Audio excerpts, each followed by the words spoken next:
আসসালামু আলাইকুম।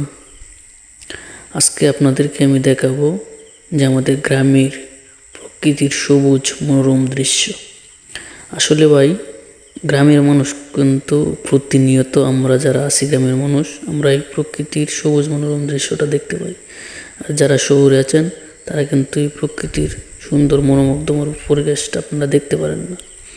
তাই আমাদের অনেক ভালো লাগে বিকালে সকালে যখন গ্রামের মেঠো পথ দিয়ে হাঁটাহাঁটি করি, বিলের মাঝে, নদীর পাড়ে, তখন আমাদের খুব ভালো লাগে, মনটা অনেক শান্তি পাই এই প্রকৃতির মনোরম পরিবেশটা দেখি।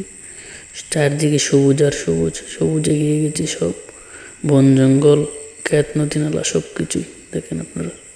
আমি আমার পুকুর পাড়ে বসে এই ভিডিওটা বানাইছি, অনেক ভালো লাগছে আমার কাছে বিকালের প্রকৃতির পরিবেশটা দেখি। এখানে সব কিছু একটা সুন্দর একটা পরিবেশ আসছে, কিন্তু আপনারা দেখতে পাবেন। তো ইনশাল্লাহ সকলে ভালো থাকবেন।